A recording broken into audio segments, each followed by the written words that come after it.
it's very important to fundamentally understand Indian contemporary. So it's not about mixing with the past or making contemporary, mixing it with the West. So it's this bridging of what is today Indian and how India looks at design or architecture for now.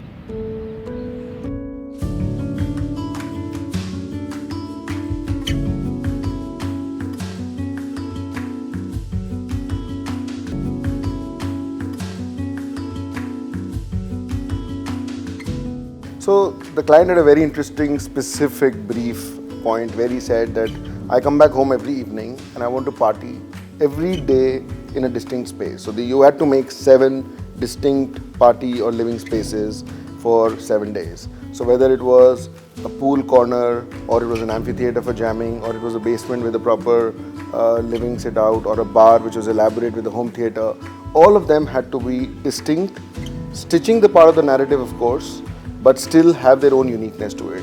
And I thought that was it was a perfect shuruaat for the project.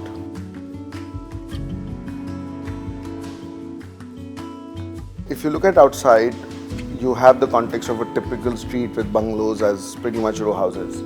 So this house had to be fairly introverted from that perspective.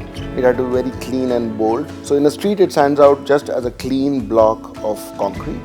Fundamentally, the house is 2 blocks of concrete which are living spaces, which are completely open on the inside, and bridging those 2 blocks of concrete is the modern day courtyard.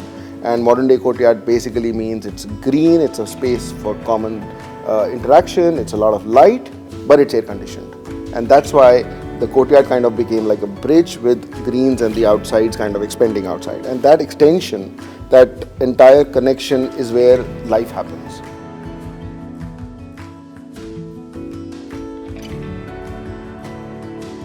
And then it was overarchingly based on punctuating with cotton steel. We chose cotton steel after a lot of deliberation with the client because he wanted something which was contemporary but also a certain degree of timelessness to it. And it was, to me, the beauty of cotton steel is that it's still living. So you see it changing every year practically in a season in a very subtle way. So from a boundary wall that looks like planters in cotton steel to a block of a square frame as a piece of art on the facade that changes like I explained, to doors, door handles that you touch, to little punctuations of calendars and clocks all over the house, you will see that there is a story that kind of connects to the last detail.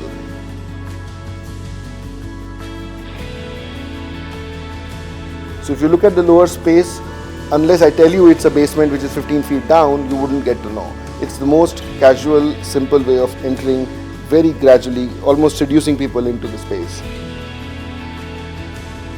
And that's where the formal bar, the formal dining space with this mammoth monolith stone table to the entire living space, which is formal, has a card space, has a foyer space outside, and a lot of flexible places around it, was kind of done at one go. Every floor also had its own character. So stone was being celebrated at the lower floor, from the dining to the center tables to the stone wash basin to the stone in various art pieces below. To the main living spaces, like I explained, was a lot of glass and cream. Private spaces had their own individual character within those 2 spaces, and then came the main floor upstairs, which was 2 big volumes and levels of lots of party spaces. So from a pool on top to a music station in the middle to a bar which was central to the whole space to gymming and playing games on one side to this massive terrace garden in the middle, which was again open to a very large screen for an open air experience of watching your IPL matches and listening to a lot of music, to a completely controlled home theater space. It was all these different volumes that kind of got connected right on top. Right on top, of course, because they could buffer from the lower space, which is the formal spaces from the rest of the house.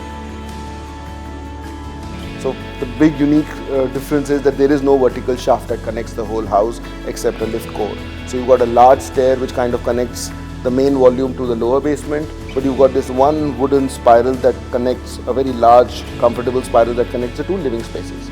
From then on, there are 2 larger staircases with mid-levels as more intimate, smaller sit-outs in themselves that then connected the various party spaces that I spoke about. I think something very special about this house is that from the volumes to kind of making these kind of smart design elements which punctuate the entire place has really been a fun journey. And I kind of connected with the client and the nature of the interaction I had with him. So we thought we should celebrate this kind of contrast very beautifully. So by using a lot of Indian materials, using a lot of landscape, the nature, everything which was very Indian, to then punctuate the place with artificial lighting and furniture which was more like sculpture. And it was about the whole house being a form of living museum where all these pieces actually can be used, and they're not just there for the look, but they are there for the touch and the feel of it, and they use it themselves. And I think the beauty of the house, the fact for whatever time it took, it was a constant interaction, and that interaction really helped us understand each other as individuals. It helped him understand design, it helped me understand the perspective that they come from, and I see that house, the product, and what I see now, the way it is used, being lived with that philosophy. And I think that really is the beauty, that the process now is very visible to me when I come and see it, is being lived with. And I think that's why it's a wonder I built.